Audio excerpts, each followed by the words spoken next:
Salam Nusantara warga Konoha sekalian, selamat datang kembali di channel Ray Konoha.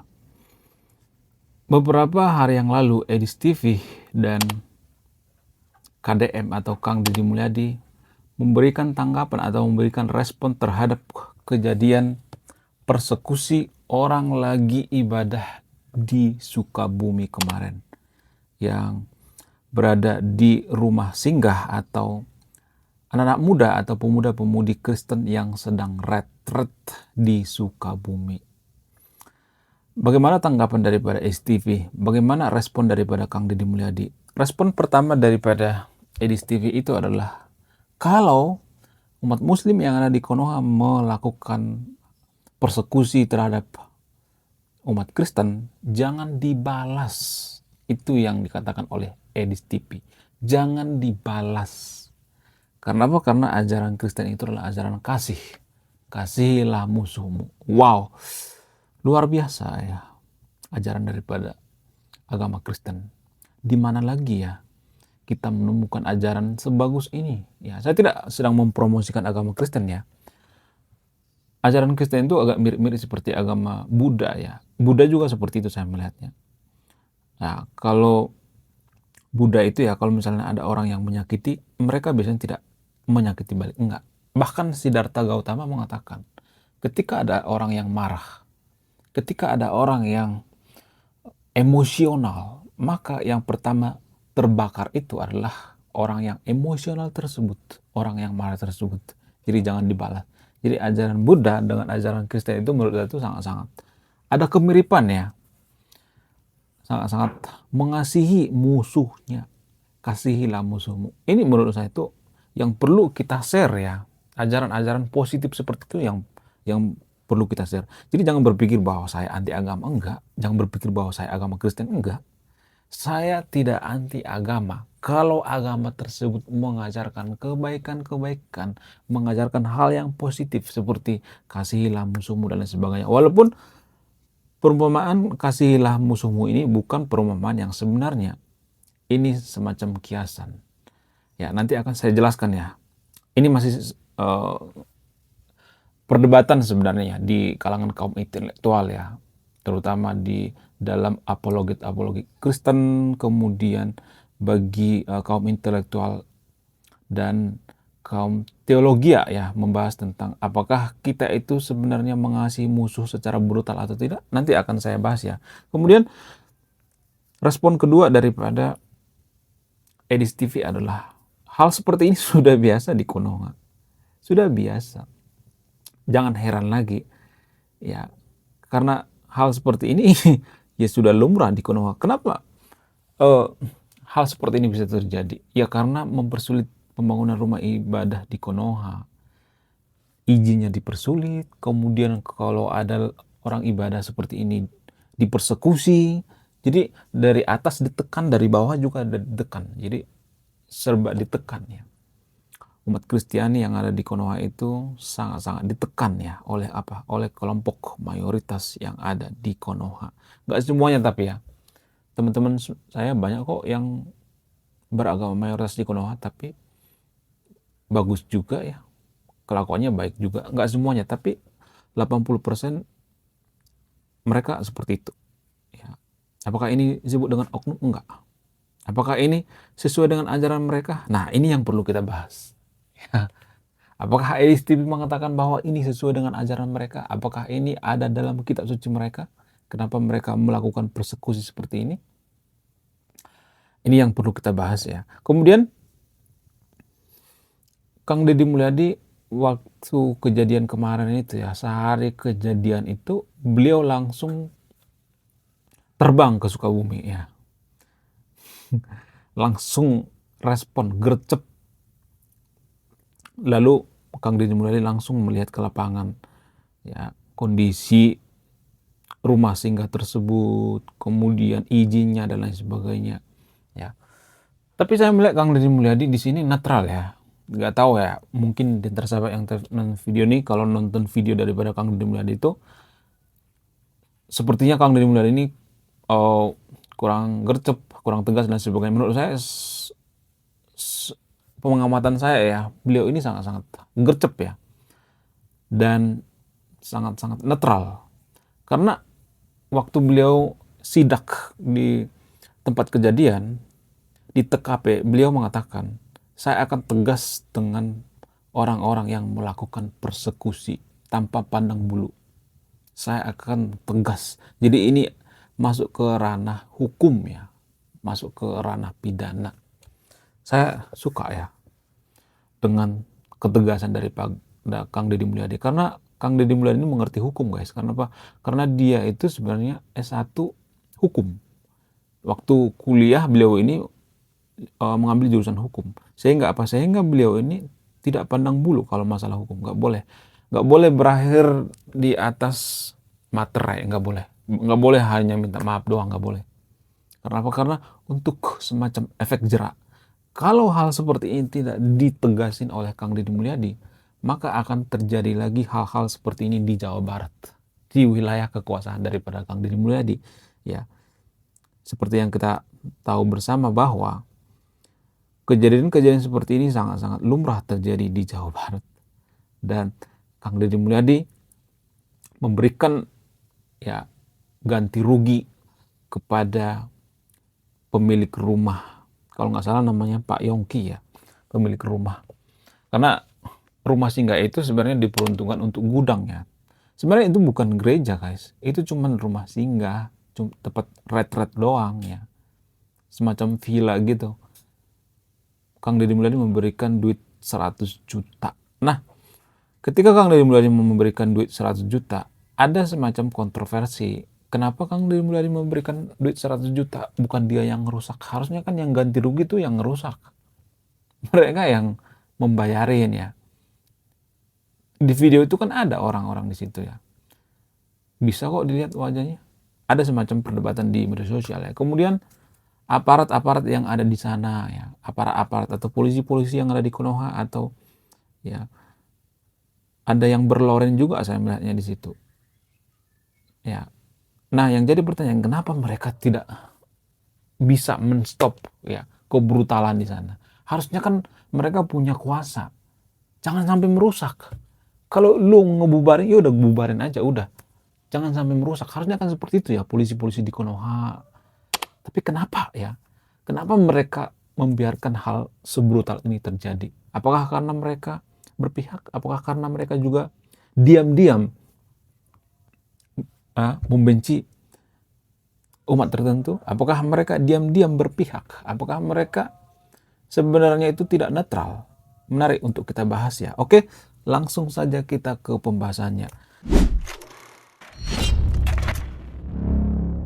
Yang pertama itu ya, pernyataan daripada Edi Steve itu sangat menarik menurut saya pribadi. Beliau mengatakan, jangan dibalas. Kalau umat Kristiani seperti ini dipersekusi, ya jangan dibalas. Kita umat Kristiani nggak boleh membalas. Karena apa? Karena kasihilah musuhmu. Tapi kalau saya melihatnya gini guys, dulu pernah ya, saya tidak memprovokasi yang nonton video ini. Dulu pernah terjadi di Medan, kelompok FPI mempersekusi warung di sana. Kalau nggak salah itu warung Tuak kalau nggak salah ya. Ya semacam warung tradisional gitulah, tradisional orang Batak di sana.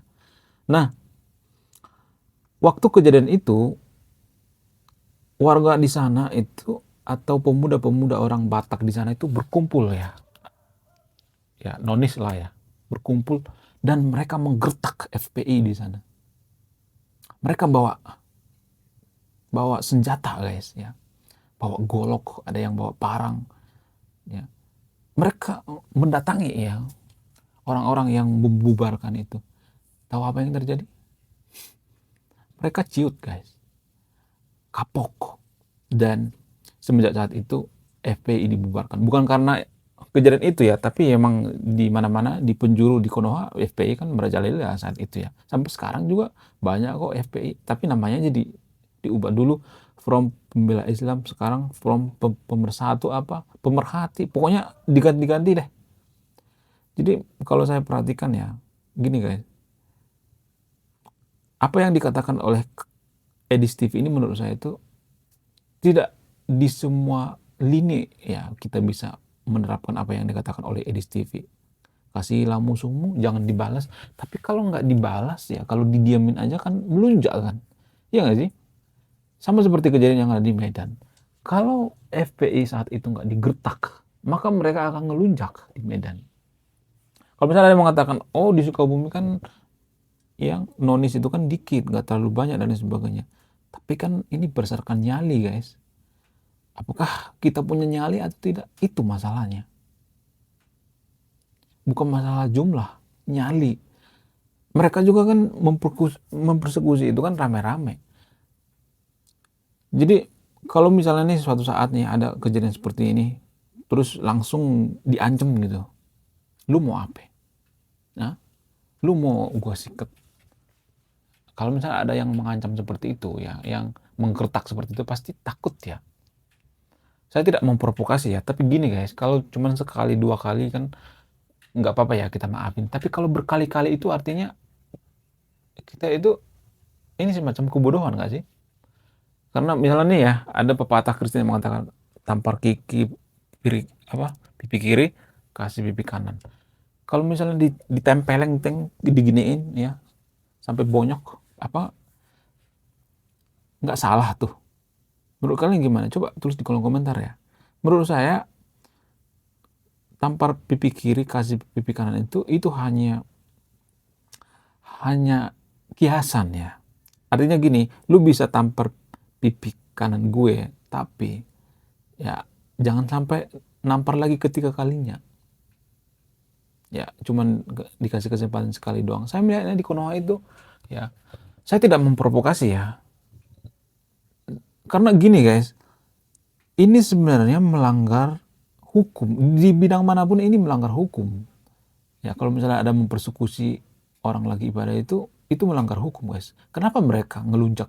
Pertama, karena mereka nggak ada yang gertak. Kedua, karena berakhir di atas materai doang. Kemudian karena kita dianggap lemah gitu. Ya, umat Kristen yang ada di Konoha itu dianggap lemah. Saya tidak memprovokasi ya, tapi saya hanya melihat dari sudut pandang yang lain gitu. Jadi kita nggak ada ketegasan. Kalau rame-rame kita berani, kalau dikit kita nggak berani. Jadi itu artinya kita itu mentalnya itu sama aja mental kerupuk kan. Sama seperti orang yang mempersekusi itu. Kalau mereka rame-rame berani, kalau sedikit mereka nggak berani. Berarti sama aja mental kita sama mental orang itu kan sama aja sebenarnya. Kalau kita berpikir secara rasional, nggak ada yang berani ngegertak gitu. Ya, takutnya gini guys, kalau hal seperti ini nanti dibiarkan berlarut-larut, yang ada Konoha bisa bubar bisa. Kenapa bisa bubar? Karena agama itu sangat sensitif. Agama bisa ya semacam landasan seseorang untuk berjuang mati-matian. Agama itu sangat-sangat sakral banget guys. Kalau misalnya hal seperti ini dibiarin terus, maka akan banyak orang yang keluar dari Konoha, memisahkan diri. Jadi ulah-ulah orang-orang tolol seperti ini mempersekusi rumah ibadah ini nggak mikir kepanjang gitu. Bisa aja Konoha bubar. Bisa aja Konoha memisahkan diri. Saya tidak memprovokasi yang nonton video, saya nggak seperti itu ya. Ini ada semacam kemungkinan ya. Tujuan saya bukan untuk ya menyuruh yang nonton video untuk pisah dari Konoha, bukan seperti itu maksudnya, bukan ya. Tapi ada kemungkinan ya Konoha itu bubar karena hal seperti ini. Kemudian Edis TV mengatakan hal seperti ini sudah lumrah. Dan apakah ini faktor daripada ajaran atau tidak? Apakah ini ada dalam ajaran agama tertentu di Konoha atau tidak? Ajaran orang yang mempersekusi rumah ibadah itu atau tidak? Saya cuma bertanya, saya tidak memberikan kesimpulan. Kenapa bisa seperti itu? Kenapa ada kebencian terhadap umat Nasrani? Kenapa ada kebencian terhadap nonis di Konoha? Kenapa ada kebencian umat mayoritas di Konoha? Kenapa bisa seperti itu? Kenapa ada kebencian-kebencian? Apakah ini dari ajaran? Kalau misalnya ada yang mengatakan, oh itu bukan dari ajaran karena semua agama mengajarkan kebaikan. Enggak, saya nggak percaya itu. Kalau misalnya ada yang mengatakan semua agama mengajarkan kebaikan, lalu kenapa ada dalil-dalil ayat-ayat tentang peperangan? Ada kok di kitab suci agama tertentu di Konoha. di agama mayoritas di Konoha kok ada ayat-ayat tentang kebencian? Ada kok. Gak percaya? Lu punya Google kan? Lu punya HP kan? Ketik aja ayat-ayat kebencian terhadap Nasrani, terhadap agama Kristen. Ada kok. Jangan ini ya deh. Jangan denial. Ada. Cuman banyak orang yang nggak sadar gitu ya bahwa ayat-ayat itu ada. Ya pura-pura nggak tahu. Itu dasar mereka. Kalau mereka mengatakan, oh itu kan penafsirannya salah, bla bla bla bla sebagainya. Kenapa harus ada ayatnya? Itu landasan pertama. Itu yang memprovokasi sebenarnya, ngompor-ngomporin. Kalau misalnya ayat itu nggak ada, terus ada orang yang mempersekusi rumah ibadah, berarti mereka bikin ajaran sendiri kan. Tapi kalau misalnya ayatnya ada, mereka mempersekusi seperti itu, mereka bisa mengatakan, oh itu terjadi karena ada ayat ini, oh katanya disuruh memerangi, oh disuruh membenci ini, oh disuruh ini ada ayatnya, ini ada dalilnya, ya gitu guys. Sama seperti kejadian yang ada di Konoha zaman dulu ya, ada pemuka agama yang sangat terkenal di Konoha, inisialnya U, akhirnya S. Dia pernah mengatakan di salib atau di patung apa itu namanya, lupa saya, patung agama Kristen itu ada jin kafir katanya gitu. Itu sangat terkenal banget guys. Ketika dia disuruh minta maaf gitu, ditekan untuk minta maaf, dia mengatakan, ada dalilnya kok, itu ada ayatnya kok, ada kok dalilnya, ada ayatnya, ngapain saya minta maaf? Jadi landasan mereka untuk membenci atau menghina atau mempersekusi agama lain itu landasannya apakah dari kitab sucinya atau tidak, saya tidak menyimpulkan ya, silakan disimpulkan sendiri karena ini hal yang sangat sensitif. Saya tidak akan memberikan kesimpulan. Ya, kalau saya memberikan kesimpulan itu artinya saya berpihak. Saya hanya mengajak yang nonton video ini untuk berpikir rasional tanpa tendensius. Ya, saya tidak berpihak pada agama tertentu. Enggak. Saya tidak membenci agama. Saya membenci agama kalau agama itu mengajarkan kebencian-kebencian. Kalau agama itu mengajarkan untuk memerangi, membunuh, membenci, mempersekusi, ya, mengkotak-kotakan agama lain. Saya membenci. Ya. Jadi numpung masih permulaan. Saya melihatnya di Konoha ya, ada semacam menjadikan Konoha ini menjadi negara agama, tapi masih tahap permulaan ya saya melihatnya. Jadi numpung masih tahap permulaan, kita harus sadar gitu. Jadi saya menyadarkan yang nonton video ini untuk apa? Sebenarnya ada tujuan ke sana ya. Tujuan untuk menjadikan Konoha menjadi negara agama. Logikanya gini, kalau ada orang yang mempersekusi rumah ibadah itu artinya mereka sangat nggak suka gitu. Kenapa? Karena cita-cita mereka untuk menjadikan Konoha menjadi negara agama itu terhambat. Karena apa? Karena ada agama lain penghalang. Jadi ya gini guys, untuk menjadikan Konoha menjadi negara agama itu minimal agama mayoritas di Konoha itu 97% atau 95% ke atas. Pada faktanya kan nggak seperti itu ya. Kurang lebih cuma 80% ya kalau nggak salah. 87 apa sekian-sekian persen lah.